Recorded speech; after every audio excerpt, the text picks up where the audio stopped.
Que dice, por ejemplo, ahora nosotros rechazamos el incesto, dice Hume.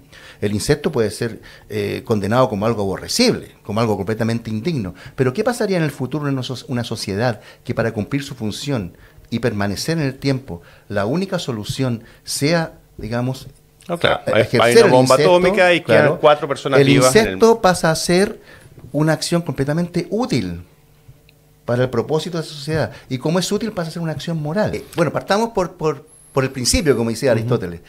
La ética, ¿Cómo decir esto? La ética tiene una diferencia con la moral. Y son diferencias epistemológicas y también metodológicas. La moral se podría definir algo así como el conjunto de costumbres, de hábitos y de normas también consuetudinarias que una sociedad o un grupo humano se otorga a sí mismo, digamos. O sea, algo contingente, claro, dependiente de la cultura, cultural, que puede cambiar, que lo bueno puede ser malo en un momento, en un grupo. Claro que sí, claro que sí. Y eso genera, digamos, también un elenco de hábitos, de costumbres, ¿cierto? Que comúnmente se comparten dentro de una cultura. Pero en algún momento la ética y la moral se confunden. Y si incluso tú buscas, digamos, en el siglo XX muchos libros de ética, vas a ver que la palabra moral y ética se ocupan como sinónimos. Pero ese fue un error y que tiene un origen histórico. Porque en la antigua Grecia, ¿cierto?, en el periodo clásico, ¿cierto?, Platón, Aristóteles, ellos ocupaban un vocablo que es ethos, de donde viene etiqué, ¿cierto?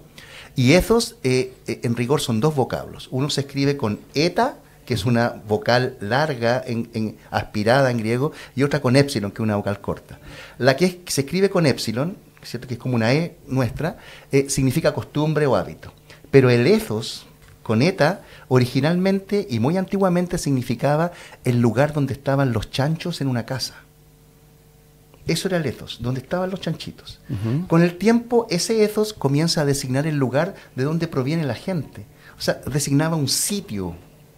Y ese ethos estaba relacionado con el sitio donde provenía la gente, y dependiendo del sitio donde provenía la gente, tenía ciertas costumbres. Claro. Entonces comienza a asociarse el origen con las costumbres que tiene un individuo. Y eso comienza a constituir su carácter y su forma de ser, su forma de pararse en la existencia. Y ese es el verdadero significado de la ética, el cómo tú vas a ser en la vida y cómo debes ser en la vida. ¿Qué pasa? Que con el tiempo, después los romanos traducen y recogen solo un vocablo, que es el ethos con épsilon. Y por esa razón ellos traducen ese vocablo como mos, cuyo plural es mores, o sea, costumbres. Y por eso queda confundido finalmente la ética con la moral, porque se olvidan de ese otro vocablo que significaba, ¿cierto?, el lugar de donde habitas y de dónde provienes, y dependiendo de dónde provienes es como tú te comportas. Claro. Porque los griegos decían, dependiendo de dónde venga este gallo, es como nosotros vamos a juzgarlo dependiendo de sus costumbres, porque su origen determina más o menos también su elenco de costumbres. De hecho, la mayoría de los filósofos han tenido la pretensión de encontrar una ética universal, ¿cierto?, de plasmar de alguna manera al menos un principio, una norma que sea universal y compartida por todos los seres humanos. La diferencia está en cuál es el criterio que va a sostener esa norma. Si nosotros pensamos, por ejemplo, en Hume, ¿cierto?, el gran famoso filósofo escocés empirista, ¿cierto?, del siglo XVII, lo que él plantea, digamos, es que el origen no solamente de la ética, sino del conocimiento es la experiencia. Y él plantea una ética sentimentalista, vale decir que proviene, por así decirlo, del sentimiento, de cómo tú vas a empatizar de alguna manera con el sentimiento de otro, o con el sufrimiento de otro. En ese sentido, él dice, nosotros podríamos construir una ética universal porque si el ser humano comparte la naturaleza, debería sentir algo similar frente a un hecho similar, dice él. Lo que sí va a ocurrir es que con el tiempo el ser humano puede ir sintiendo cosas distintas. Y va a depender también de la utilidad que le dé, digamos, a esos sentimientos y a las consecuencias de los actos que surgen a partir de esos sentimientos. Y da un ejemplo bien interesante, que dice, por ejemplo, ahora nosotros rechazamos el incesto, dice Hume. El incesto puede ser condenado como algo aborrecible, como algo completamente indigno. Pero ¿qué pasaría en el futuro en una sociedad que para cumplir su función y permanecer en el tiempo, la única solución sea, digamos, no, claro, hay una bomba atómica y quedan 4 personas vivas. El incesto pasa a ser una acción completamente útil para el propósito de la sociedad. Y como es útil, pasa a ser una acción moral. Ahora, en el caso particular que estás diciendo, supone de alguna manera como prerequisito que hay una especie de instinto moral, ético, estético, una reacción que nos pasa cuando vemos a un niño que lo están descuerando y le están echando limón en las heridas y uno dice, esto está mal. Exactamente. Pero eso ya también supone una posición de principio previa que no todo el mundo va a estar de acuerdo. Yo con mi pregunta más bien iba a que, claro, cuando dicen, no, los estudiantes de ingeniería, los de economía, los de medicina, tienen que tener un curso de ética porque si no van a salir poco éticos y tienen que aprender las cosas que están bien, las cosas que están mal. Y eso no sé si sea tan fácil como disciplina de estudio. Tú puedes decir las que me parecen mal a mí en términos generales, porque eso es lo que muchas veces hoy día se está entendiendo por ética. ¿Qué te parece a ti? Sí, mira, lo que pasa es que en general la ética como disciplina tiene pretensiones de universalidad y en general lo que busca también es señalar ciertos criterios o principios que eventualmente puedan ser compartidos por la mayoría de los ciudadanos, pero que están comprometidos con la moral y con la ley. Y eso es lo que busca en general la ética. Tiene esa pretensión de universalidad en el sentido de alguna manera, homogeneizar, digamos, la conducta de los individuos en sociedad. Evidentemente, de ahí a que eso se logre plenamente, ese es otro cuento, evidentemente. Pero la ética nace con esa pretensión. Y todas las éticas que tú puedes ver, deontológicas, contractualistas, utilitaristas, etcétera, tienen esa pretensión.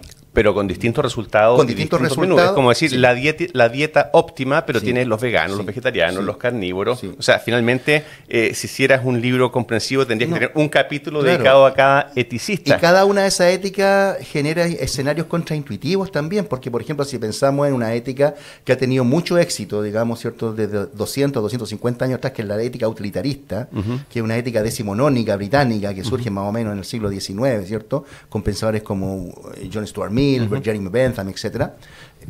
Y Peter Singer actualmente, por ejemplo, quizás es el utilitarista más famoso actualmente.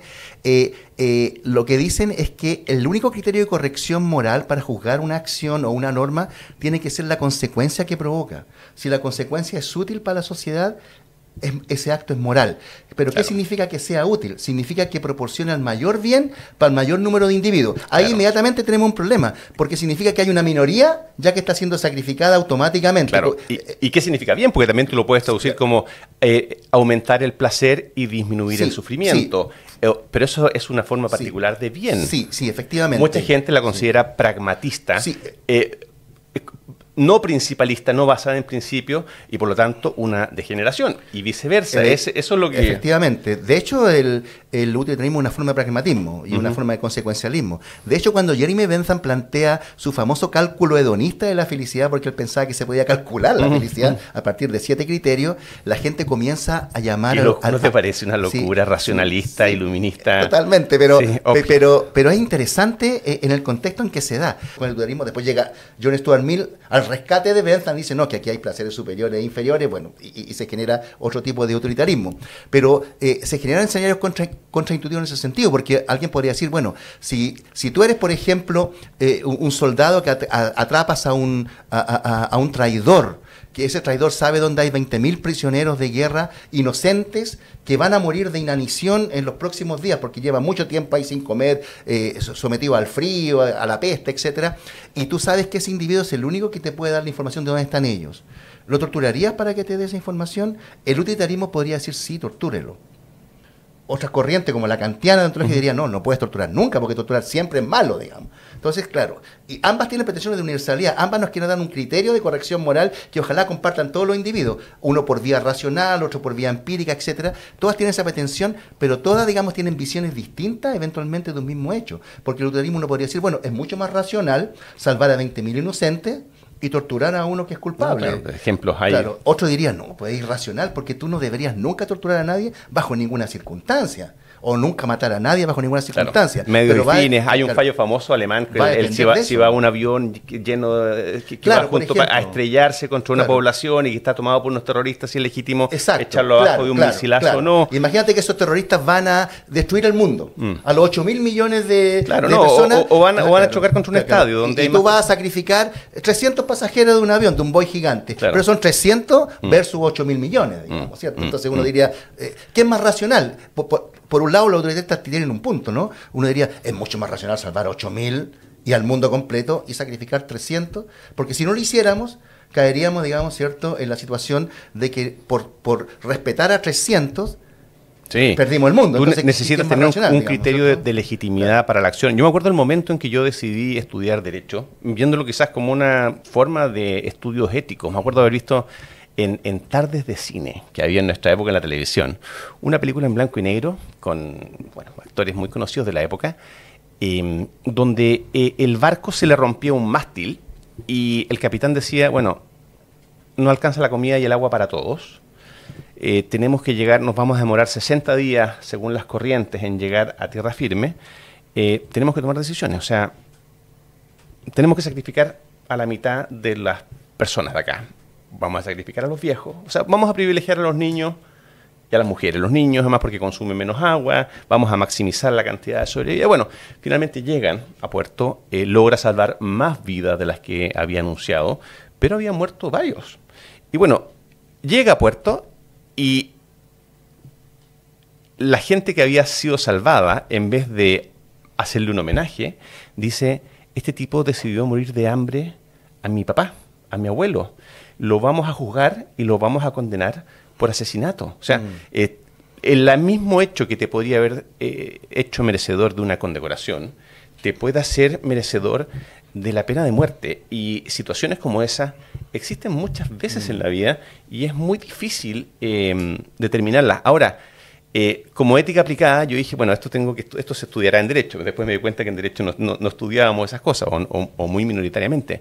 Pero finalmente, esa pretensión de objetividad termina traduciéndose o pretendiendo poder ser traducida en una lista de cosas buenas y malas, prohibidas, no prohibidas. Lo que pasa es que siempre hay un sesgo subjetivo cuando tú juzgas un criterio, ¿cierto?, decisional. En el caso, por ejemplo, que tú señalas, esa persona juzgó a ese individuo porque había personas queridas de ellos, amadas de ellos, que habían sido sacrificadas.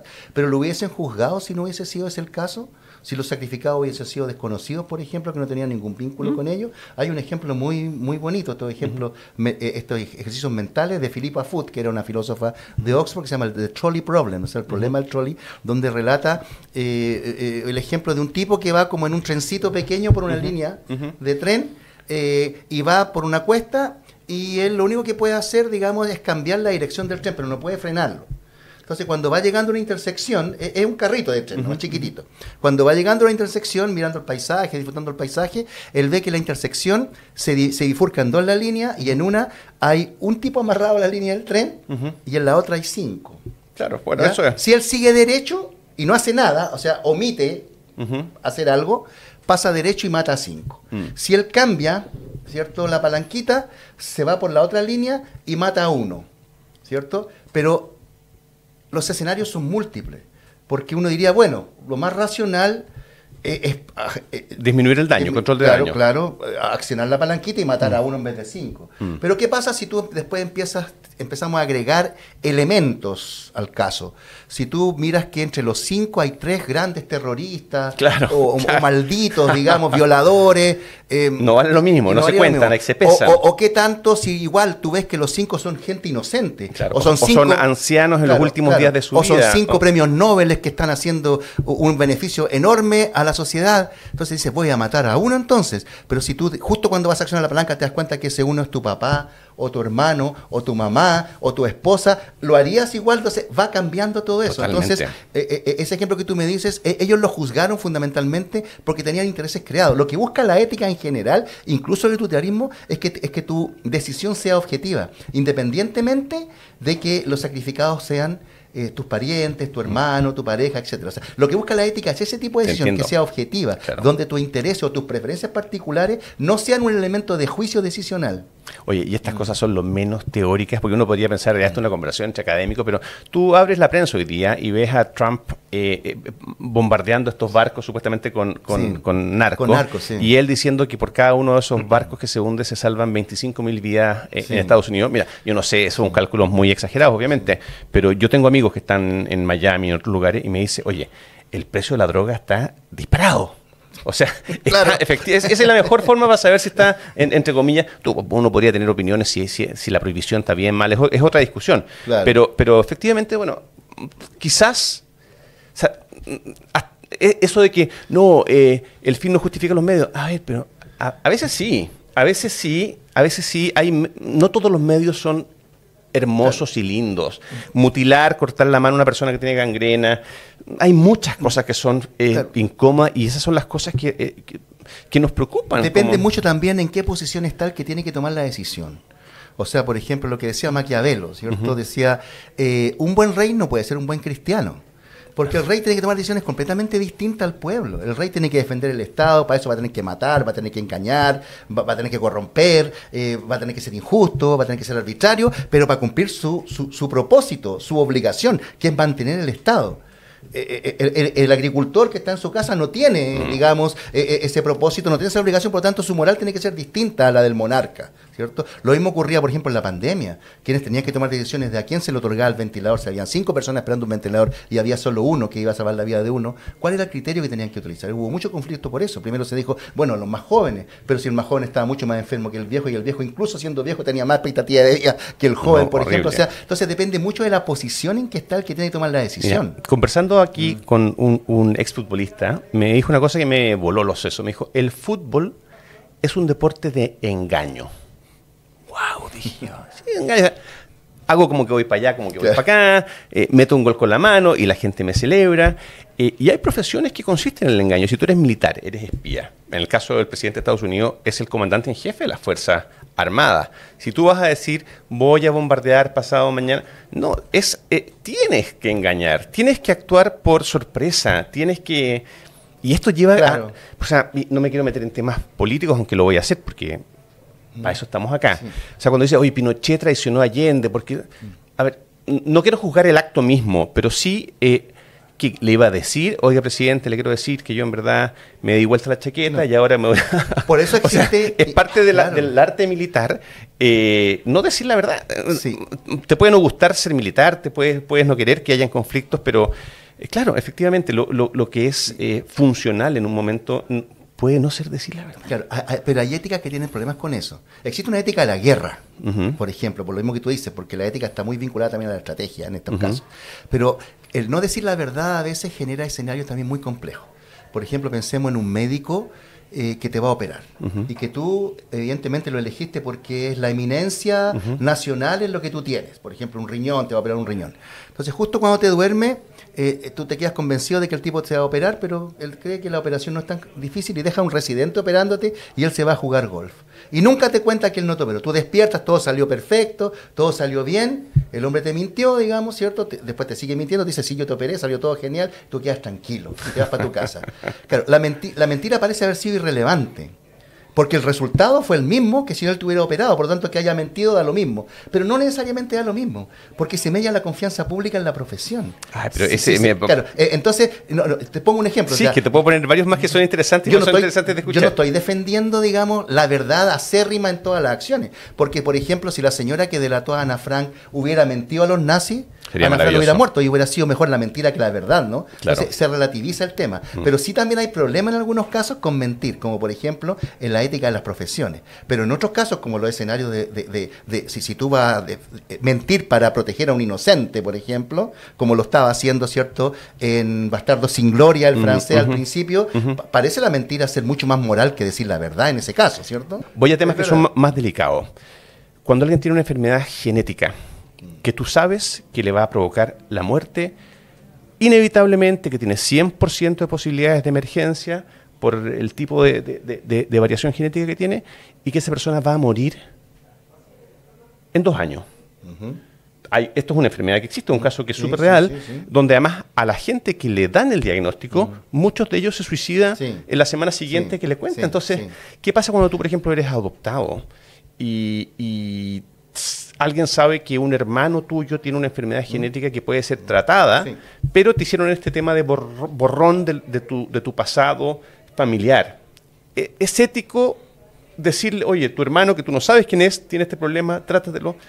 Hay reglas en la bioética específicas que se han creado para manejar esas situaciones.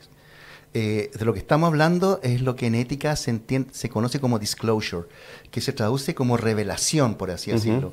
¿Cuánta información y cuándo tú tienes que revelar en ciertos casos? En general, siempre es deseable que el médico, en esos casos, revele la información. Siempre es mejor, como norma general, decir la verdad que ocultar información. Pero hay situaciones, evidentemente, donde la bioética contempla que tú reveles la información, por ejemplo, escalonadamente, ¿cierto? Que no la reveles completamente, sobre todo en casos de pacientes con ideario suicida, donde tú puedes decir, si yo le cuento esto, va a provocar que se muera esta persona porque se va a matar, probablemente. Entonces, la bioética contempla, no hay absolutos en este caso, no claro, te va a decir, diga siempre la verdad o siempre revele toda la información, o sea, tiene que evaluar. Esa es una cosa muy tramposa, porque cuando tú dices, por regla general, es mejor no decir la verdad, significa que hay veces... Es mejor decirla. O sea, por regla general decir la verdad, o por regla general... pero cuando dices por regla general, estás abriendo una ventana a la excepción. Y por supuesto que todos los que mienten, todos los que hacen daño van a decir, bueno, es que yo estuve en esa situación de excepción. Pero espérate, metámonos de lleno en el tema de nuevas tecnologías, ética médica, etcétera. Quedamos con un tema a medio desarrollar, y es si es que existe, si es verdad o no, o si es que existe esa cosa que podríamos llamar una brújula moral en todos y cada uno de nosotros, porque si es que no existe, o si esa brújula es distinta, o si hay personas hipersensibles o personas que son menos sensibles o menos empáticas, la verdad es que no nos vamos o va a costar mucho ponerse de acuerdo en qué es lo que es bueno o malo. Porque claro, yo entiendo todos esos procesos, lo que es mejor en general, pero si es que no, ¿cómo lo medimos? ¿Cómo partimos haciendo eso? ¿Qué es el problema cero de la ética, en mi opinión? Claro, de todas maneras. Existe una brújula moral en cada uno de nosotros. Lo que pasa es que no necesariamente la compartimos, no necesariamente es la misma. A eso Kant lo llamó máximas morales. O sea, cada individuo tiene máximas morales distintas. Y no dependerá también... justamente eso le da sentido a la ética. Como disciplina. A que la ética se pregunte finalmente, porque la pregunta central de la ética es cómo deberíamos ser, cómo debemos ser. Le da sentido como disciplina para tratar de alguna manera, dentro de esa tremenda pluralidad de máximas, de esa tremenda pluralidad de principios individuales, morales que existen, generar al menos uno que puedan compartir todos los individuos, digamos, ahora, para que de alguna manera reaccionen del mismo modo frente a situaciones distintas. Ahora, si hay personas si esa sensibilidad moral depende de... hay gente que procesa más la información con el corazón, por decirlo en forma simple. Otros que la procesan más con la mente. Otros que no reaccionan nada frente a determinados tipos de situaciones y otros sí les resulta sumamente sensible, ya sea porque son hombres, mujeres, lo que sea.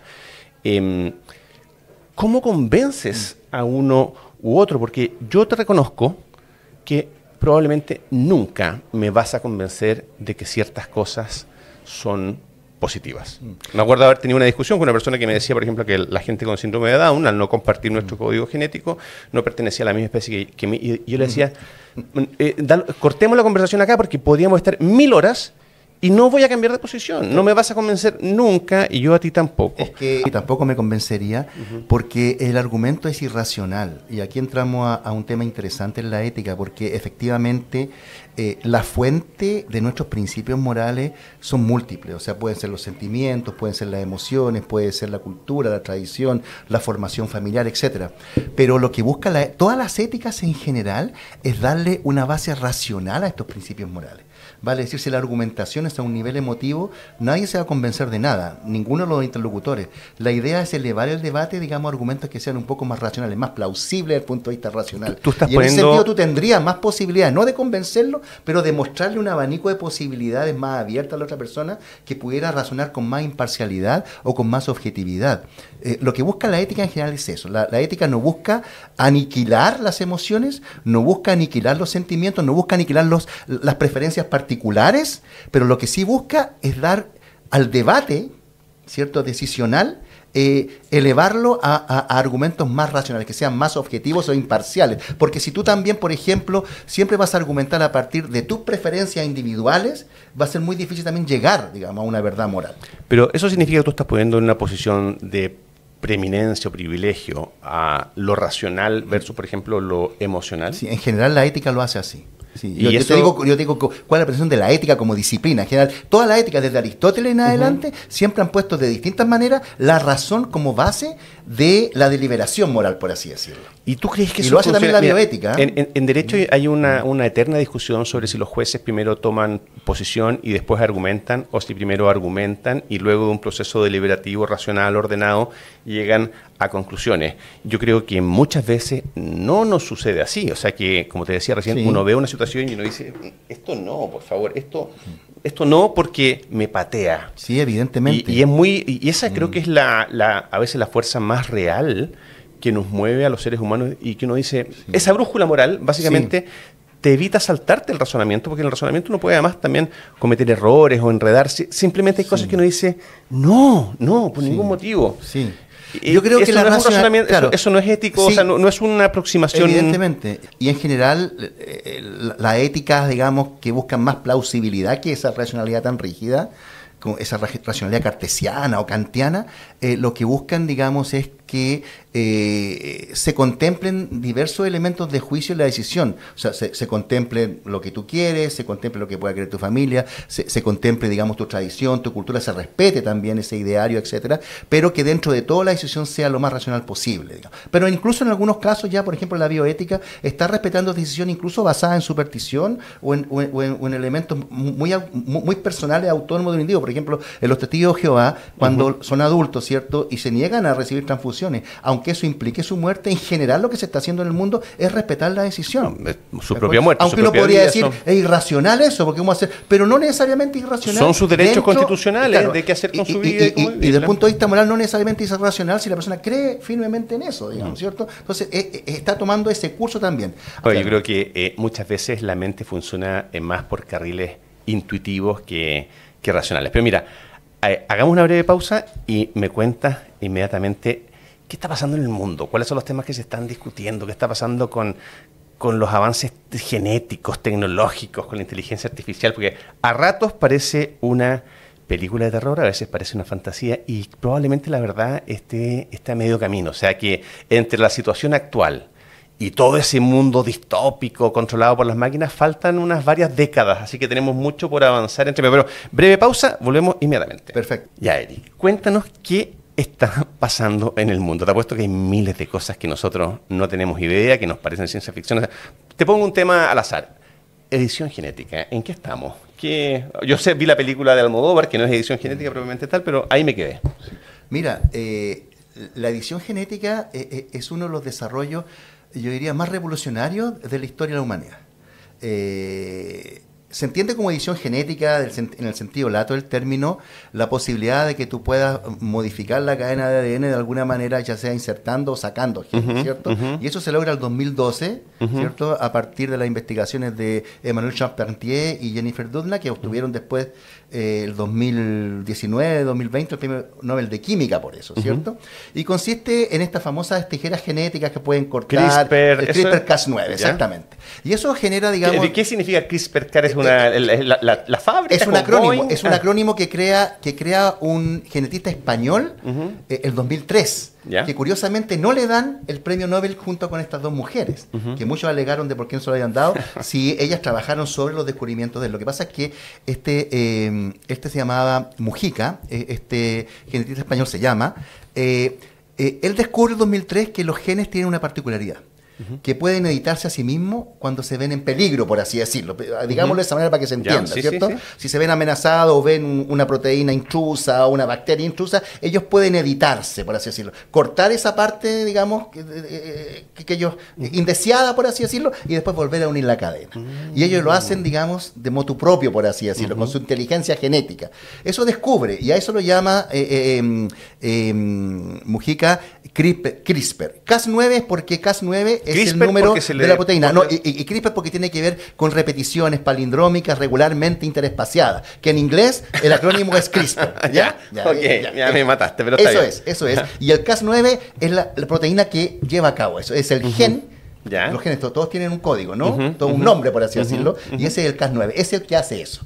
Es el que genera las repeticiones palindrómicas regularmente interespaciadas, es el Cas9, pues se llama CRISPR-Cas9. Y esta señora, digamos, Jennifer Doudna de Estados Unidos y Emmanuel Charpentier de Francia, trabajan sobre esos descubrimientos, ¿cierto? Y lo que lograron fue que el gen hiciera eso cuando el ser humano se lo pida, no cuando el gen lo considera necesario. Esa es la diferencia con lo que hizo Mujica.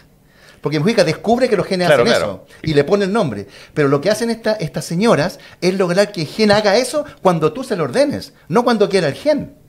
Entonces tú puedes hacerle salir un cacho a alguien, una cola, ahora, etcétera, cuando tú quieras, dependiendo de cómo alteres esa tanto control cadena. Y conocimiento, y son tan independientes cada uno de los elementos del gen como para saber que este es el gen que te hace tener los ojos azules o verdes, o que te haga hacerle un cacho y no te pegue coletazos sistémicos en 20 otras situaciones. Exactamente, sí, y eso se llama mosaicismo. Vale. ¿Qué es lo que pasa? Que te pega coletazos. Te podría generar efectos colaterales indeseados e inadvertidos originalmente cuando realizas la otra práctica. Ese fue el problema con He Jiankui, el científico chino que editó genéticamente a las gemelas para que nacieran sin SIDA, que es un caso, digamos, muy conocido. Entonces se lo criticó porque no se acogió a ningún protocolo ético y por el peligro de que estas niñas en el futuro, pese a que fue exitoso el procedimiento y nacieron sin SIDA, pudieran ¿Nacieron sin SIDA o no se pueden contagiar de SIDA?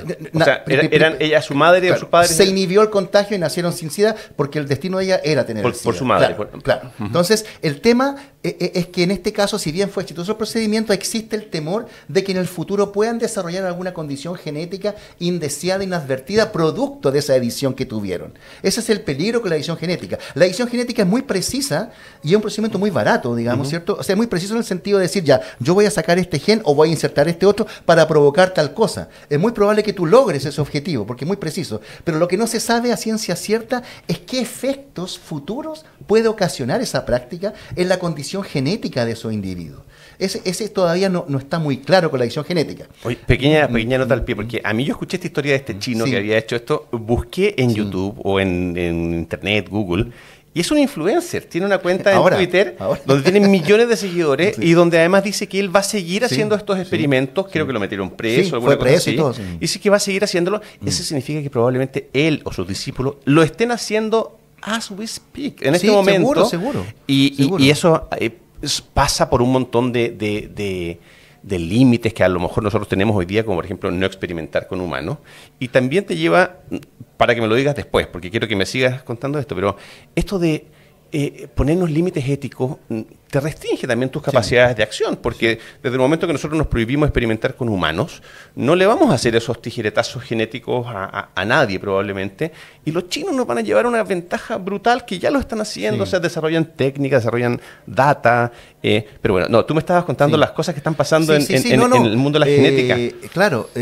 con la edición genética ocurre esas cosas, bueno, y en general es una técnica bastante promisoria en el sentido de que puede, por ejemplo, erradicar enfermedades, usarse con fines terapéuticos.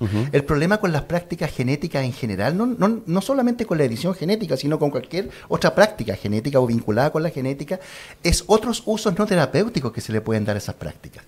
Recuerdo una que se dio hace más de 20 años, ¿cierto? Cuando nace la primera bebé de probeta, ¿te acuerdas de Louise Brown, que nace en Inglaterra por fecundación in vitro, donde es una revolución también, ¿cierto?, científica, porque cambia completamente la fisiología humana. Por primera vez un embrión, digamos, vive fuera del vientre materno y después lo implantan, etcétera. Cuando ocurre eso, muchas parejas comienzan a solicitar el procedimiento de fecundación in vitro. Cuando las parejas se someten a estos procedimientos, no es que produzcan un solo embrión, siempre producen varios embriones y tienen que finalmente seleccionar uno de ellos para que se implante, y eso es lo que se conoce como selección embrionaria. ¿Qué pasa? Que al principio ellos seleccionaban a ciegas. O sea, como se dice en buen chino, por cachativa, dirían, bueno, me gusta más este embrión. El que la pinza agarró primero. Veamos cuál implantamos. Hay 5 embriones acá, ¿cuál implantamos? ¿Y cuál cree usted, doctor? No sé, pues este se ve más bonito, no sé, pues implantemos este. Más rosadito. Claro, más rosadito, se ve más sanito, no sé. De alguna manera tenían que encontrar un criterio para seleccionar uno. ¿Qué pasa? Que evidentemente como hay un imperativo no solo tecnológico, sino económico en la ciencia, en la biotecnología, yo siempre he dicho, cuando me preguntan, profesor, ¿usted cuál cree que es el principal propósito de la biotecnología? Curar las enfermedades, mejorar nuestra vida. Yo creo que el principal propósito en rigor es crear más biotecnología. La biotecnología es crear más biotecnología. Lo cual nos lleva a paradoja, porque a lo mejor la solución, digamos, técnica del mundo también está en la misma técnica. Pero lo que pasa es que cuando empiezan a darse cuenta los científicos de que se genera esta necesidad de que las personas tengan algún criterio más sólido para seleccionar el embrión, surge la técnica del diagnóstico genético preimplantacional, ¿cierto? Que es tributaria de la fecundación in vitro y que tiene que ver, para decirlo en palabras simples, como que tú escaneas los embriones y puedes ver lo que hay adentro, por así decirlo, y si va a tener asma, si ese embrión va a tener cáncer, si ese embrión está enfermo o cuál está más sano. Entonces, con el diagnóstico genético preimplantacional se comienza a seleccionar los embriones bajo una base mucho más sólida, vale decir, la mayoría de la gente seleccionaba el embrión sano. Ay, pero es que eso es una cosa súper brutal. No sé si tuviste la última película donde aparece Pedro Pascal, que no es muy buena, pero aparece Pedro Pascal, es chileno, pero tiene una cosa muy graciosa, porque la voy a spoilear a la gente, no me importa. Toda la discusión, o sea, trata sobre una agencia de dating matrimonial en Nueva York, muy especializada, muy cara, no es Tinder, no es nada de eso. Te resumo en la trama de la película. El primer criterio, y eso pasa en Tinder y en todas las agencias, para la selectividad de los hombres es la estatura. O sea, si tú mides más de 1,80, 1,83 en Manhattan es el tamaño óptimo, si no también puede ser muy grande. O sea, claro, eres muy chico para afuera. Bueno, y el problema del actor principal es que la novia lo descubre que se había hecho un estiramiento de las extremidades para poder para pasar del 1,60 al 1,83 y convertirse en un galán, playboy, robacorazones, etcétera. Pero bueno, eso supone una valoración de qué es mejor y qué es peor. Y según eso, medir 1,83 es mucho mejor que medir 1,60. Y bueno, tienes la selección genética para eso. Y empiezas a determinar qué cosas son mejores que otras. Mira, eso es súper interesante. Oye, yo me estaba saltando esa película, la he visto en cartelera ahí. No es muy buena, ya te conté lo más importante. Pero la voy a ver. Para clases te puede decir. Porque me dijiste, si está interesante, si he visto la película por ahí. Oye, sí. Ese es uno de los temores, digamos, de la selección y de la edición genética también, que es mucho más rápida, que a través de la selección embrionaria tú puedes buscar un solo estereotipo de ser humano, ¿cierto? Porque el que está de moda, además, claro, porque no hay ningún criterio para valorar algo. Pero muy probablemente si el mundo empezara una carrera por mejorar el estereotipo humano, no creo que fuera indígena, ni probablemente africano, quizás obedecería a ciertos estereotipos estéticos que históricamente se han considerado superiores a otros. Ese es un problema, se perdería un poco la diversidad genética. Y esto es lo que pasó un poquito con lo que yo te quiero contar con el diagnóstico genético preimplantacional, porque el diagnóstico genético preimplantacional comienza a ser usado desde entonces para implantar embriones sanos, o sea, con fines, podríamos decir, terapéuticos, ¿cierto? Es decir, evitemos implantar un embrión dañado para que ese niño cuando nazca no esté enfermo, tenga una mejor vida, etc. Con el tiempo comienza a emplearse para seleccionar el sexo, porque tú con el diagnóstico genético preimplantacional también tú puedes ver qué sexo tiene el embrión. Y eso generaba escenarios contraintuitivos, porque en lugares donde los hombres tienen mucho más derechos que las mujeres, los padres seleccionaban hijos hombres y no mujeres. Si tú extendieras esos ad infinitum, ocurriría que en algún momento en la sociedad habrían puro hombres y no mujeres. Llevaba a eso. Padres negros querían eventualmente producir niños blancos porque consideraban que en la sociedad un hijo blanco iba a tener muchas más posibilidades que un hijo negro. O sea, genera esos escenarios contraintuitivos. Entonces comenzó... Y una perpetuación de un set de valores que es bastante discutible. Totalmente. Pero ¿qué ocurrió? Que eso sí ya era controversial. El 2002, una pareja de mujeres lesbianas, casadas entre sí, sordas de nacimiento, solicitan el procedimiento para producir y seleccionar un embrión sordo.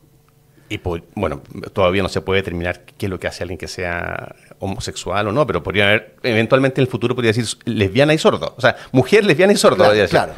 Ellas querían, porque ellas eran activistas de la sordera. Ellas participaban en el movimiento de la sordera porque ellas eran sordas de nacimiento y más eran profesoras de la comunidad sorda, donde ellas decían que la sordera no es una discapacidad y que ser sordo no implica ninguna limitante. O sea, seguro que te permite concentrarte más, desarrollar. Claro. Yo me uso tapones para los oídos durante el día para poder trabajar y trabajo mucho mejor. Hay un punto, se lo entiendo. Hay un punto, evidentemente. Entonces, ella como una acción positiva, podríamos decir, para demostrar su punto, dijo, nosotros vamos a tener, como la ciencia ya lo permite, vamos a tener un hijo sordo.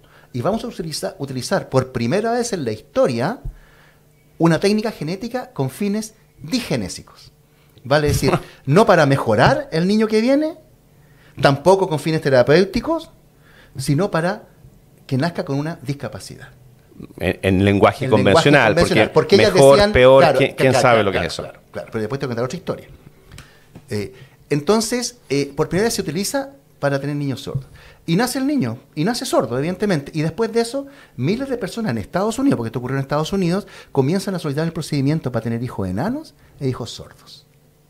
Porque enanos que vivían en casas de enanos decían, nuestra casa está hecha para enanos.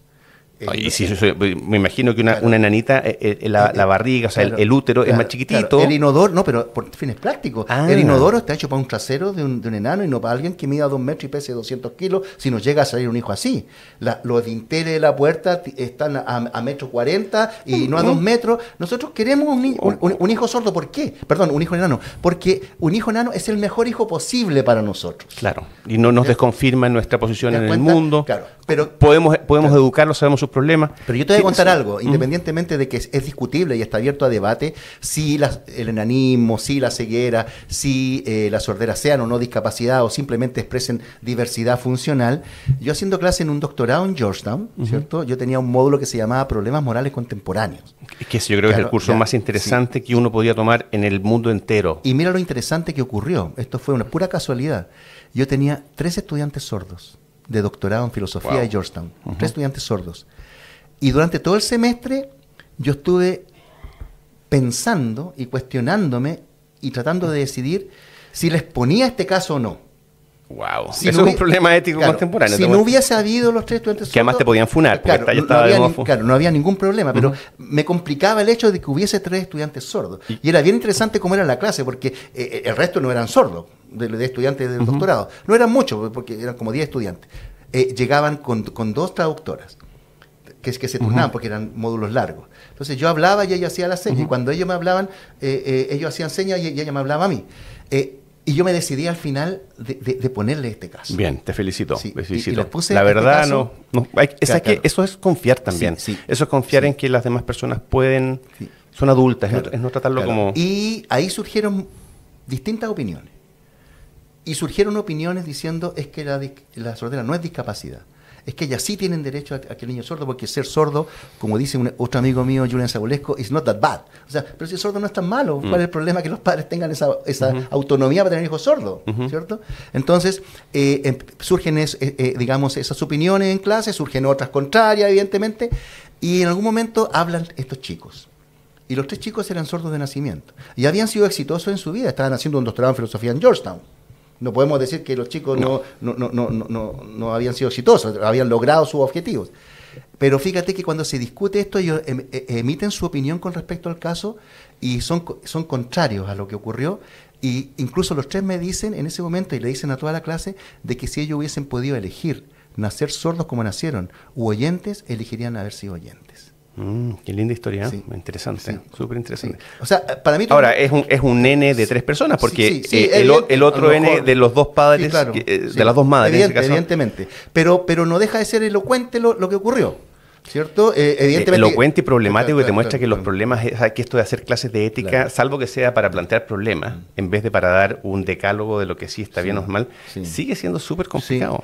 No, y es complicado también por lo que tú señalabas anteriormente, porque con los temas de selección embrionaria o de edición genética, uno de los temores que tiene más bien las facciones más conservadoras es que pueda generar cismas, pueda generar brechas en la sociedad inexistentes hasta ahora, que si existe discriminación por tu origen racial, por tu origen socioeconómico, se generen otros tipos de marginalización. Por coeficiente intelectual, agilidad física, por condición genética, etcétera. ¿Qué pasaría con los trabajos? Elegirían quizás a personas que pueden estar paradas 24 horas sin cansarse. Claro, te hacen un test genético antes de contratarte. ¿Qué pasaría con las compañías de seguros, con la ISAPRE? O sea, es posible que se produzcan esas distorsiones. Entonces, es un temor también que se tiene con respecto a masificar de alguna manera, introducir al mercado de alguna manera estas prácticas. Mira, yo me acuerdo, viví unos años en Ginebra, estaba todo el mundo, Naciones Unidas ahí, y una vez me llamó la atención una protesta, una marcha que estaban haciendo un grupo de personas con síndrome de Down. Y la discusión que existía en ese momento, y todavía existe, es que en Europa y en algunas partes de Estados Unidos ya casi no hay personas con síndrome de Down, porque tú, al poder detectarlas en estadios tempranos del embarazo, se aborta. Y se recomienda incluso por muchas partes abortar. A eso le llaman aborto eugenésico en algunos lados. Es que bueno, algo de eso tiene, Hay muchos argumentos que dicen que son costosos para las familias, costosos para el Estado, que no lo pasan bien. Pero también hay gente que dice, y yo no sé lo que yo puedo sentir, pero no puedo decir quién tiene la razón, o ambos quizás en parte, pero que generan cohesión social, que por algo existen, que la naturaleza... O sea, que hay una cosa muy loca en esto de tratar de enmendarle la plana a miles de años de evolución, a la naturaleza, así. Ahora, la especie humana, la vida humana consiste un poco en enmendarle la plana a la naturaleza, pero, por ejemplo, ¿Cómo abordas tú ese tema? Sí. Tú personalmente, o sea, juégatela sin miedo con una posición, porque o sea, esos son problemas reales. O sea, el ginecólogo a lo mejor te va a sugerir una cosa. Sí, míralo, en ese caso yo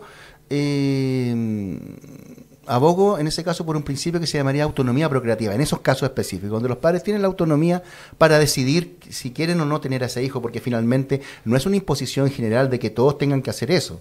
Si el padre quiere abortar a ese bebé, probablemente tenga el derecho de hacerlo, digamos, ¿cierto? Es muy controversial, efectivamente, por lo que tú acabas de decir. Porque efectivamente es motear a un grupo humano como indeseable, como fuiste... Tú pasaste colado, como por decir. En ese caso de los síndromes de Down es mucho más complejo que, por ejemplo, en casos de bebé anencefálico o con otras patologías, ¿no? Porque yo creo que más que con el hecho tiene que ver con los argumentos que puedan haber detrás para justificar o no justificar una acción. Y lo que yo he visto muchas veces es que en general la gente confunde situaciones de hecho con situaciones morales. Vale decir, en el sentido de decir, si usted en selección embrionaria va a elegir el embrión sin asma, en vez de elegir el embrión que tiene asma, es porque usted está de alguna manera discriminando a los asmáticos. Es porque usted quiere desaparecer a los asmáticos del mundo. No es necesariamente porque usted quiera que su hijo tenga la mejor vida posible, no tome corticoides el resto de su vida, no genere otras patologías aledañas, etcétera. Entonces, ahí hay una confusión entre una situación de hecho, que yo estoy eligiendo para que mi hijo tenga la mejor vida posible, y no porque yo esté de alguna manera discriminando a los asmáticos. Es como que si yo fuera o tú fueras ministro de Salud y tuvieras que generar una campaña para, digamos, vacunar a todos los niños contra la poliomielitis. No creo que tú lo hagas porque odias a los poliomelíticos o porque los consideras inferiores, sino simplemente por un tema de salud pública y para garantizar que la sociedad futura sea, digamos, lo más eficiente posible, etcétera. Evidentemente hay otras situaciones complejas, pero yo creo que no hay que confundir cuando uno argumenta contra esto en situaciones de hecho y situaciones morales. O sea, no siempre las personas cuando toman ese tipo de decisiones es porque estén discriminando al otro. No, por supuesto, en el caso de los síndromes de Down sí es complejo. Es muy complejo porque una persona con síndrome de Down puede desarrollar una vida bastante fructífera, digamos. Pero también... Y son queridos por sus familias y son adorados. Evidentemente, ¿no? Son gente muy aportan, bella, linda. Aportan a la sociedad. Porque trabajan y se introducen en la fuerza laboral y todo, claro, evidentemente. Pero no sé si la sociedad está en condiciones de obligar a una pareja que no quiera tenerlo a tenerlo. Ese es el tema. Más allá de que sea algo controversial. ¿Tú sabes lo que es un TERF? Es muy gracioso en alguna época cuando recién partió esto de que la gente se podía autopercibir de una manera u otra, qué sé yo. Yo en una conversación social yo empecé a hablar de mí como en femenino, por tontear. Y en algún momento me dijeron, tú eres una mujer TERF. Yeah. ¿Qué es eso? Bueno, yo básicamente estaba diciendo que aunque fuera yo autopercibido mujer, que era broma, igual no podía saber realmente lo que era salir a la calle, tener menos fuerza física que la mayoría de la gente, que me pudieran violar y que de la violación podía surgir un embarazo. Que esa situación solamente lo podía percibir una mujer nacida mujer, con órganos, con útero, por decir así, con óvulos, y un hombre autopercibido mujer. No, jamás iba a poder empatizar con eso. Te lo menciono porque uno de los temas más morales más complejos en este momento, quizás siempre, es el tema del aborto. Es el tema del aborto y uno como hombre, o nacido, como quieras llamar, no sé si tiene todas las herramientas, la sensibilidad, la empatía, como para ponerse en la posición que tiene una mujer, nacida mujer y particularmente la madre que está gestando. Se me hace difícil dar una... Yo puedo decirte cuál es mi posición, pero se me hace muy difícil decir que yo sé... O sea, es un tema casi donde yo me paralizo moralmente, aunque por otro lado también te pongo otro problema. Una guagua tiene padre y madre, o por lo menos tiene dos progenitores. Tiene derechos... Si al papá le van a cobrar pensión de alimentos, si al papá le van a cobrar un montón de cosas... tiene derecho a decir, no, yo no estoy de acuerdo con lo que tú vas a hacer, porque tú me decías, esto es un derecho de la parentalidad, o sea, una elección parental. ¿Pero de quién? Sí. O sea, son problemas tremendos. No sé, sí, es un tema súper complejo. Ahora, si la pregunta es, si el padre tiene o no derecho al menos a opinar o dar su opinión o interceder en la decisión, yo creo que sí. No, pues eso es el derecho constitucional de libertad de opinión y expresión. Sin ninguna duda, evidentemente. Yo no creo que sea una decisión que solamente puede atribuirse a la madre, independientemente de que sea la madre la que va a tener el embarazo, las molestias, que la que va a tener, digamos, que bancarse, por así decirlo, eso que ella no quiere asumir, evidentemente. Pero yo no creo que se pueda excluir, digamos, al progenitor de esa decisión. Pero es muy complejo, evidentemente, porque hay muchas personas que abogan por el hecho de que la madre es solamente la que tiene la decisión, ¿cierto? Por ser ella, digamos, evidentemente la que va a tener que estar embarazada. Pero claramente yo creo que el progenitor tiene algo que decir al respecto también, evidentemente. Pero ese tipo de decisiones éticas extremas, como compra-venta de órganos, que puede ser, o comprar gente que vende sangre, que es muy distinto vender sangre que riñones, pero o la edad necesaria para poder dar el consentimiento para hacer un... Bueno, tú probablemente sabes con certeza, mucho mejor que yo, los dilemas más de vanguardia en el mundo de la ciencia, de la tecnología. Sí. Bueno, y también se resuelven con un acto de poder, porque ¿qué tanto es la reflexión ética la que orienta qué se va a hacer o no, o no se va a hacer? Te menciono un tema, pero para que te lo dejo dando bote para que tú reacciones. No sé si has visto las últimas campañas de Peter Thiel, que era socio de Elon Musk, muy inventado en el planeta Silicon Valley, hablando de los anticristos. ¿Ya? Y pone como, te voy a simplificar, pero pone a Greta como una especie de símbolo de los anticristos. Básicamente son los expansionistas versus los no expansionistas. Hace pocos días murió Jane Goodall, que decía que el mundo debía retroceder a un nivel poblacional de hace 500 años atrás como para salvar el planeta. Esa historia yo la vengo escuchando hace 20 años y todavía no colapsamos.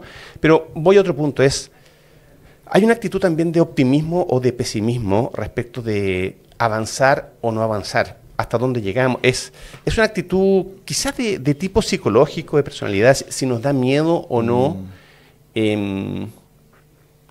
Te dejé un tema gigante, porque dame de todo, porque yo creo que hay tres actitudes fundamentales que se pueden, percibir claramente. Una es una actitud más conservadora, que yo diría minoritaria. En general, la gente frente a la tecnología tiene una actitud bastante liberal, en el sentido de que, por favor, denme más tecnología. Claro, es buena, es interesante. En general es eso. Los conservadoristas son menores, los que dicen, como Jane Goodall, rebuscamos la población. Que divertido que ahora ser así, o sea, probablemente ella era muy partidaria del aborto, y muy partidaria de cosas que en otro momento eran consideradas progresistas y liberales. Hoy día ser conservador es tener pocos hijos, es ser conservador, es conservar el planeta para... Claro.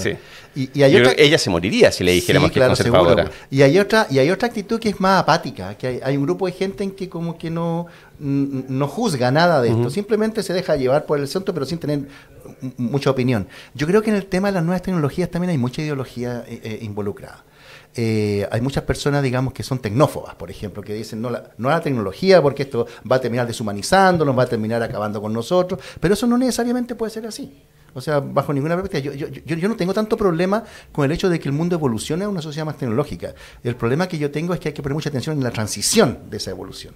Mientras tú pasas del estado A al estado B, ahí pueden haber problemas. Pero una vez en el estado B yo no veo ningún problema con eso. O sea, si evolucionáramos a una sociedad transhumanista, por ejemplo, ¿cierto? O más tecnológica, no tengo tanto problema. ¿Qué quiere decir con transhumanista? Yo sé porque estuvimos hablando con uno de los gurús de ese tema aquí mismo. Sí, el transhumanismo es una filosofía y un movimiento cuya principal premisa es que si el ser humano posee la tecnología para mejorar su condición, debe hacerlo. Hay un imperativo moral, incluso, subyaciendo a eso. Hay un argumento detrás de la filosofía transhumanista. No es solamente, digamos, de que tú mejores por mejorar, no. Sino que si la tecnología es segura y efectivamente te garantiza mejorar tu condición, no por razones terapéuticas, no mejorar una enfermedad, sino perfeccionarte. Ser más bello, ser más rápido, ser más resistente, etcétera, vivir más tiempo, o no morir nunca, etcétera. Si la tecnología te lo permite, hágalo. Es su deber moral hacerlo. No hay ningún problema moral con ser más perfecto, o ser mejor, o cambiar radicalmente de la condición actual. Hoy día suena muy, incluso puede provocar como paranoias distópicas, pero es lo que venimos haciendo los seres humanos desde hace siglos, porque usar anteojos, Claro. Cortarse las uñas, usar champú, no sé. Ir al dentista. Ir al dentista, elongar. Claro, elongar. Sí. No, claro, pero ¿sabes lo que pasa, Francisco? Es que eso es efectivo, claro. El ser humano siempre ha querido ser mejor de lo que es, siempre ha querido vivir más. Y me parece bien como imperativo ético. Sí, claro. Pero lo que pasa es que ahora la tecnología te permite avanzar de una manera mucho más profunda, más radical y mucho más rápida. Y más radical en el sentido de que el cambio que te va a provocar es completamente superior en intensidad y en naturaleza al que te puede provocar lavarte los dientes, ir al dentista o ponerte una inyección, digamos. Es un ejemplo donde un cambio cuantitativo radical se transforma en un cambio cualitativo. Y estamos hablando si pensamos los sistemas de inteligencia artificial, lo que pueden provocar, por ejemplo, es verdad que pueden provocar sociedades donde, digamos, cierto, el trabajo humano sea reemplazado por las máquinas, eso puede ocurrir. Yo voto por ese escenario. En la transición es lo que preocupa, qué va a pasar con todos los seres humanos que van a quedar desempleados, qué sentido se les va a dar a sus vidas, cómo van a encontrar, digamos, sentido, cómo van a subsistir, etcétera. O sea, el tema es cómo nosotros vamos a solventar los cambios que esa transición implique. O sea, también no necesariamente la sobrepoblación humana, de que nazca más gente, ¿cierto? O de que las personas vivan más tiempo, en vez de 80 vivan 120 años. ¿Qué va a pasar con todas esas personas que viven 40 años más? El mundo se va a sobrepoblar, en vez de 8.000 quizás vamos a ser 15.000, y algunos dicen, no, pero es que eso va a ser un problema, ¿quién paga las pensiones? ¿Dónde cabe toda esa gente? No necesariamente es un problema per se, sino el cómo nosotros manejamos la transición, cómo acomodamos a esa gente, y eso mismo ocurre con todas las tecnologías y con todos los cambios que puede provocar las tecnologías emergentes, entre ellas la edición genética y la inteligencia artificial, que son como las más disruptivas, ¿no? En las que pueden ocasionar más cambios fundamentales en la forma de que nosotros vivimos. O sea, básicamente, después de una vida dedicada a la bioética, al bioderecho, tú eres optimista, eres de echémosle para adelante, tengamos cierto cuidado, pero la paranoia, no. Sí, mira, yo igual estoy escribiendo un libro ahora que se llama precisamente ¿Y si todo no sale bien? El no entre paréntesis. Sí. Y que se llama Inteligencia Artificial, Utopía Profunda y Futuro de la Humanidad. Ya, oye, titulares de tu libro. Sedúcenos, quiero leerlo, pero ¿en qué estás ¿eso significa en qué estás trabajando, en qué estás pensando? Sí, estoy pensando en que en general la inteligencia artificial, yo no tengo una posición contraria, ni soy tecnófono, ni estoy en contra del florecimiento tecnocientífico bajo ninguna perspectiva, pero sí estoy a favor de que se analice lo más objetivamente posible el asunto. Y lo que yo estoy viendo es que en general el mundo está recibiendo a la inteligencia artificial no solo con asombro, sino con mucho beneplácito. ¿Cierto? Demasiado, dices tú. Sí, con mucho beneplácito, como no comprendiendo de que puede ser un dispositivo con cierta opacidad, digamos, no completamente transparente en cuanto a las consecuencias o efectos o impactos que pueda tener en la vida futura. Y eso ya, si eso es una realidad tolerable en el sentido de decir, sí, es posible que esto ocurra, ya merece la pena pensarse. Pero, por ejemplo, ahora, ¿cuáles son los riesgos que estamos viendo?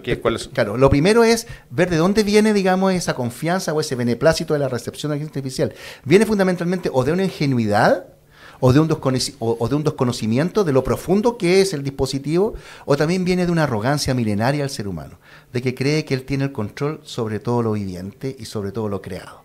El ser humano siempre ha pensado que puede controlarlo todo. Someter la tierra y poblarla, claro, eso es un mandato cultural, por lo menos. Y cree que puede someter la inteligencia artificial y todos los plexos de la inteligencia artificial, que ya es un plexo tecnológico enorme, no solamente un dispositivo, digamos, instrumental, que puede también, digamos, mantenerlo siempre bajo su arbitrio. Podría ocurrir que, evidentemente, en algún punto la inteligencia artificial, como sistema, digamos, algorítmico, pueda escapar de alguna manera al arbitrio humano o pueda modificar completamente las coordenadas de existencia.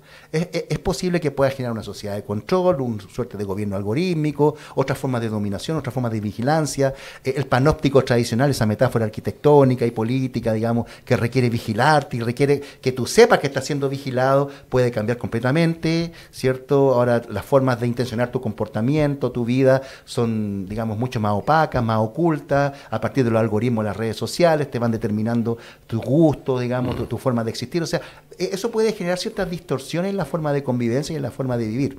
Eso podría generar una utopía distópica en el sentido de que el significado de la vida pueda cambiar completamente y en esa búsqueda de significado el ser humano quede desituado. Yo no estoy hablando de que la inteligencia artificial va a acabar con el mundo, ¿cierto? Todo se va a incendiar, nosotros vamos a desaparecer. No estoy hablando no estoy hablando apocalípticamente, estoy hablando de que podría ocurrir de que nos desituemos un poco de la forma de existir y eso genere ciertos conflictos de convivencia o cierta erosión en el tejido social. Lo que abordo en ese libro son los posibles escenarios que se podrían producir sin, evidentemente, desconocer todos los beneficios también que puede traer la inteligencia artificial. Y en ese libro yo hablo, ¿cierto?, de posibles utopías distópicas que se pueden dar, de cómo la inteligencia artificial puede ser una nueva Gestalt, o sea, un nuevo tipo de imposición de vida de la cual tú no puedes escapar. Hablo del transhumanismo, hablo de la sociedad de control y gobierno algorítmico, hablo de inteligencia artificial y animales, digamos, y escenarios futuros que se podrían dar, positivos o negativos. Ahora, a mí me llama mucho la atención en esa fascinación que tenemos los seres humanos por quejarnos, por verle el lado negativo a las cosas. Eso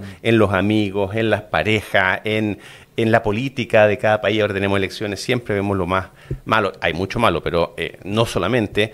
Y cuando la gente habla de las tecnologías, mira, a mí hasta el momento diría que casi solo me han traído beneficios. Y si tú me dices cuáles son los peligros que existen en el mundo, la ignorancia. O sea, yo creo que tomábamos mucho peor decisiones cuando sabíamos menos, cuando teníamos menos acceso a medicamentos, cuando la ciencia era menos, cierta ideología o cultura, ya que estamos hablando de rankings éticos o morales, o sea, ser colonizados por un Islam radical, yo lo veo como infinitamente más riesgoso, peligroso, distópico, sí, que cualquier riesgo del algoritmo, sí, o por alguna doctrina comunista estilo China o sí, Rusia de hace 50 Pero años Pero eso puede ser potenciado y exacerbado por la inteligencia artificial. O sea, digamos, todas esas formas de dominación o de peligro o de riesgo existencial pueden ser, digamos, elevadas a su máximo paroxismo si te sirve de la inteligencia artificial para ratificar, digamos, y solventar esa forma de poder. Ahora, ese es un conflicto. Sí, estoy de acuerdo. Yo también estoy de acuerdo contigo en que la tecnología en general ha sido más beneficiosa que maleficente. O sea, sin el desarrollo científico y tecnológico el último año, nosotros todavía tendríamos una expectativa de vida de 30 años, probablemente. Claro, y dependeríamos de la brujería, claro, en vez de discutir si el paracetamol es bueno o malo. O sea, sería necio, digamos, no ver aquello, ¿no? Pero también creo que no es tan sano pensar que no hay ningún peligro. No, pero eso es nada en la vida. Hay una frase muy famosa de Heidegger, el famoso filósofo alemán del siglo XX, donde él dijo, el mayor peligro de la técnica es pensar que no hay peligro en ella. Claro, o sea, ese es el mayor peligro. Estamos convertidos en engranajes de un megasistema que siempre quiere más y más. Y no, entonces hay que tener ojo con eso. No significa que vamos a desaparecer, no significa que vamos a llegar a un apocalipsis total, no bajo ninguna perspectiva. Pero sí significa que a lo mejor también es bueno de repente pensar de manera más objetiva sobre estos dispositivos. Con el fin de establecer una mejor gobernanza, una mejor transición, digamos. Ahora, yo me pregunto súper honestamente, sí, si tenemos algún grado de agencia, tú y yo, o sea, dos profesores de Latinoamérica en este momento, discutiendo estas cosas, y no va a ser un tsunami, una ola que nos va a pasar por encima, que los chinos o los gringos, quien sea, están haciendo, las tecnologías las van a desarrollar igual. O sea, ¿qué grado tiene la academia, la burocracia, Naciones Unidas, quien sea? ¿Quién va a tomar las decisiones? Porque yo creo que en los desarrollos tecnológicos, ya sean por este chino que anda haciendo edición genética u otras personas, va a venir igual. Sí, claro, o sea, no tenemos otro mundo. Es que esa es la razón por la cual es necio también oponerse a esta transición. Yo tengo un gran amigo danés, que es uno de los padres del bioderecho mundial, se llama Jacob Dahl-Rentorff, con lo cual escribimos un libro también en pandemia, que se publicó en Inglaterra y en Estados Unidos, que él es contrario, por ejemplo, al tema de la transición al transhumanismo, a un tipo de ser humano, digamos, más potenciado. ¿Dónde está la línea divisoria? ¿Dónde puedes trazar la línea divisoria entre lo que sigue siendo humano y lo que es transhumano? Lo que pasa es que el transhumano no es que vaya a ser un ser humano con antenas, cabeza, cabezón verde.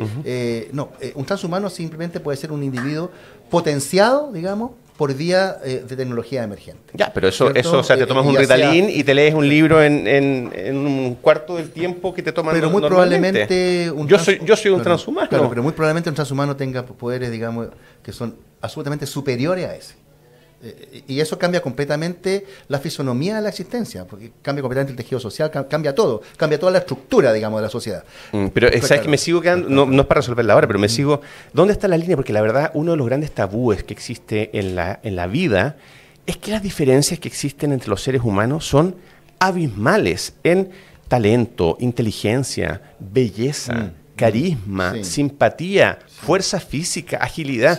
Podríamos hacer una lista y las diferencias son infinitas. O sea, un Messi y el mejor de los jugadores de fútbol que puede existir en Chile son de otro planeta. Uno podría decir, ya hay una especie de transhumanismo. Pero ese es el problema que algunos ven con este tema de transición al transhumanismo o al poshumanismo, digamos, de que nos transformemos en androides o en cyborg o en individuos mixtos, ¿no? O sea, mitad tecnológicos y mitad orgánicos, por así decirlo, mitad biológico y mitad tienes digitales, un marcapasos, tienes una ruta. Podría ocurrir, ¿cierto? Es que las tecnologías emergentes lo que podrían producir eventualmente es una sociedad donde todos sean iguales, igualmente potenciados. O sea, ya todos sean Messi, ya todos sean Usain Bolt, qué locura. Ya todos sean Einstein, etcétera. Entonces, ¿qué pasaría en ese tipo de sociedad? Por ejemplo, también. Donde se agote la diversidad, no solo cultural, sino la diversidad genética. Donde se busque un solo tipo de ser humano, se obedezca solo a un estereotipo de individuo. Entonces, eso también podría provocar problemas.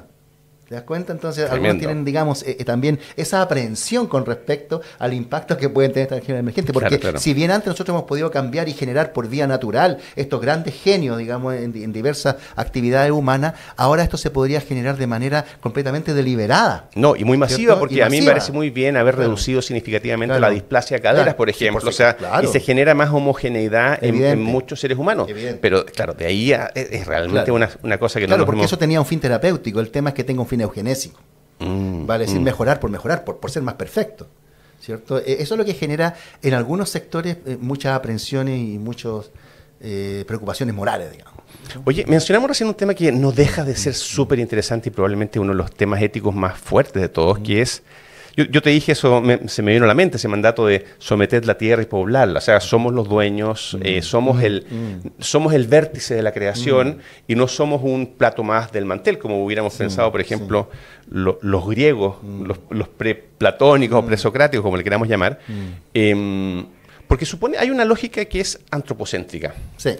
Y quiero saltarme a otro tema, gigante también, porque tú eres de las personas probablemente que mejor conozcan en el mundo a uno de los filósofos vivos más importantes y más conocidos, que es Peter Singer, que de alguna manera se mete con ese tema. O sea, tener una ética antropocéntrica y una que no lo sea, y yo creo que el cristianismo, por ejemplo, que es como cultura fundante de buena parte del mundo, incluido Chile, es bastante antropocéntrica. Sí, en general. O sea, eso sí que es un cambio de paradigma. No tiene nada que ver con las tecnologías, pero nos pasamos de... De hecho, la cosmología actual, digamos, la visión del mundo, la recepción de la existencia es antropocéntrica, en el sentido de pensar que nosotros tenemos el control sobre todo y que somos el tribunal supremo de todo lo existente. Eso es antropocentrismo puro. Eso es. Y perforamos un cerro para sacar cobre y somos extractivistas. Evidentemente. Y de alguna manera...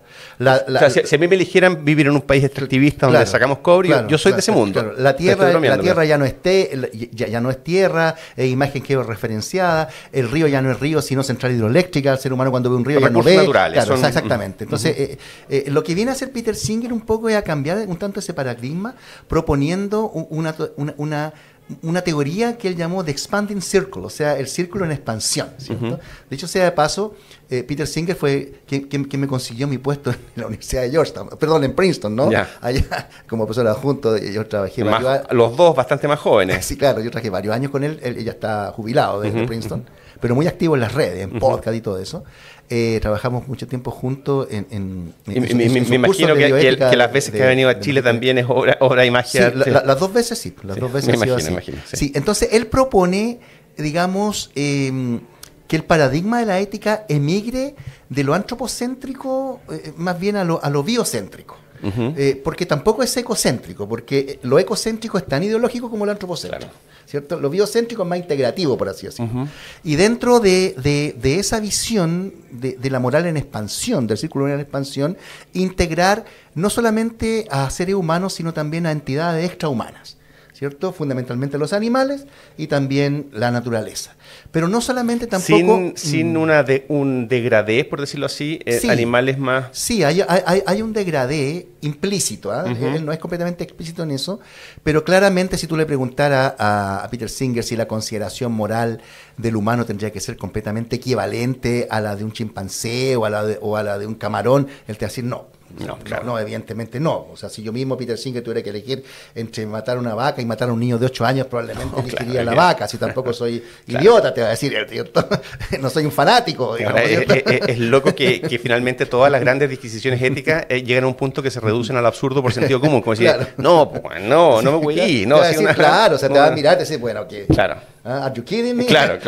O sea, entonces, funciona así, pero eso no resta al hecho de que puede ser valioso, dice él, que nosotros extendamos no solamente nuestra consideración, sino nuestra responsabilidad moral, o sea, el impacto que nuestras acciones tengan sobre entidades extrahumanas. Y no sobre por ejemplo, entidades extrahumanas y sobre seres humanos del presente, sino también del futuro. O sea, extender nuestra responsabilidad moral hacia los que vienen detrás de nosotros. Y por eso ahí surgen después todos estos relatos de cuál es el mundo que le vamos a dejar a nuestros hijos y que tenemos una responsabilidad con respecto a los que todavía no son, porque estamos destruyendo el mundo, entonces que le estamos dejando un mundo peor al otro, es injusto con las generaciones futuras. Entonces, por eso surge también esta ética de las generaciones futuras, que hace 40 años nadie hablaba de eso. Mira, qué increíble. A mí me parece obvio, de sentido común. Entonces, el círculo en expansión significa expandir la consideración moral a otras entidades y a otros tiempos futuros. Esto es muy interesante, porque yo no sé si fue en el colegio, si fue en la universidad, pero siendo muy joven, escuchaba una teoría muy masiva diciendo los seres humanos tenemos que cuidar a la naturaleza, tenemos que ser no crueles con los animales, porque, primero que nada, solo tenemos derechos los humanos. Pero cuando un humano maltrata a un animal o contamina un río, está autodenigrándose a sí mismo porque el Padre Eterno espera más de nosotros respecto de la creación. Pero siempre era como cuánto subía o bajaba uno moralmente respecto a la actitud que tenía con los demás. Y yo siempre había un sesgo entrópico, como se dice. Siempre era todo visto desde ti. Y que en parte algo de sentido tiene, claro, pero se me quedaba corto. Yo decía, no puede ser así. O sea, hay algo en la misma discusión sobre el aborto. O sea, me parecía que toda esta macana de empezar a decir que cuándo es humano, no es humano, que respira, que tiene nombre, que no tiene nombre, que el papá lo reconoce, que no... O sea, es una vida, hay algo ahí que no sé qué nombre ponerle, pero o sea, las consideraciones de cuidado no pueden estar en una cosa binaria de decir es humano o no es humano, todo lo humano tiene protección y lo que no es humano no lo tiene. Sí, hay un problema ahí también con un principio sobre el cual se basa en general la ética tradicional y el derecho tradicional, que es la dignidad humana. ¿Ya? ¿Cierto? Ahí tenemos una petición de principio. A ver, dale, porque todo el derecho contemporáneo se basa así. Sí, el derecho internacional, el constitucional, todo. O sea, desde la Constitución alemana del 48. Del derecho internacional, dignidad los derechos humanos. Lo que legitima la acción del Estado, para los que no tengan educación jurídica, es la dignidad humana. De ahí nacen los derechos humanos. Claro. Todo. Pero nadie sabe muy bien qué es la dignidad humana, porque si yo te preguntara a ti, ¿qué se daña cuando se daña la dignidad? Es poco claro. Si yo te digo que se daña cuando se daña la autonomía o cuando se daña tu integridad, pues es más fácil responder, porque nadie sabe muy bien qué es la dignidad y dónde está, digamos, alojada en nosotros, y por qué simplemente sería humana y no habría dignidad, por ejemplo, en la naturaleza, o no habría dignidad en un animal no humano, digamos, ¿cierto? Entonces, ese es un problema epistemológico también, porque la dignidad se considera no solamente un principio cúspide, sino también un principio que es léxicamente anterior a los otros. ¿Qué significa eso? Que tú no puedes ejercer ningún principio si va a violar la dignidad. No, ¿cierto? Es prejurídico, preconstitucional. Claro, es complejo el tema. Entonces, en general... Nunca había pensado, quizás está por una conversación más larga, porque efectivamente todo el derecho viene de este polo de legitimidad que nadie entiende muy bien qué es. O sea, por supuesto, abusar de un niño chico indefenso y causar sufrimiento en forma injusta, obvio que afecta a la dignidad humana, pero eso es muy fácil, eso no necesita un principio constitucional. Evidente. En general, la dignidad humana se entiende como una condición que tendría el ser humano que impide que tú lo instrumentalices, por así decirlo. No, eso por partida, sí. Claro. Pero lo que ocurre es que cuando tú instrumentalizas a alguien, en realidad lo que estás violando primero es su autonomía y su autodeterminación. Entonces parece ser que la dignidad incluso puede ser un principio tributario a la autonomía, supeditado a ella, pero no funciona así ni en el derecho ni en la ética. En la práctica sirvió mucho para contrarrestar la regla de la mayoría. Cuando tú decías la soberanía popular, la verdad es lo que determina la mayoría, y la mayoría se podía imponer a la minoría, básicamente lo que pasó en la Alemania nazi. O sea, aunque seamos el 99,9% de los votos, hay límites. Hay cosas, imaginemos los derechos humanos, que no se pueden transgredir, traspasar. Oye, pero se nos está acabando el tiempo. Sí, claramente la dignidad no es un principio inocuo, tampoco, bajo ninguna perspectiva, ni estéril, ni trivial, pero merece mayor profundización, definitivamente. Oye, nos quedamos pendientes con Peter Singer. Me contaste que Peter Singer comía carne. Sí, pero ha comido carne de pollo, pero hecha en laboratorio a partir de un gen de pollo. Él no tiene problema con comer carne, tiene problema con comer carne que venga de un animal que haya sido muerto, sí, te entiendo. Exprofeso para comer su carne. Me dejaste... y que haya sufrido, digamos. Muy inquieto con eso. Tenemos tema para deshora. Bueno, ¿sabes qué? Se nos está acabando el tiempo, pero volvamos pronto para seguir. Por supuesto, encantado. ¿Puedes venir, por favor, con la misma ropa? Porque para poder pegarlo después y... Si quieres, claro. No, yo ya, mira, es fácil. En el caso mío es fácil porque me voy a cortar el pelo. No lo voy a hacer. No, para que tenga una continuidad y no se den cuenta que se nos acabaron los minutos de grabación. Que lo hacemos así. Ya, está entretenido. Estamos recién partiendo. Ya. Vamos. Listo, vamos.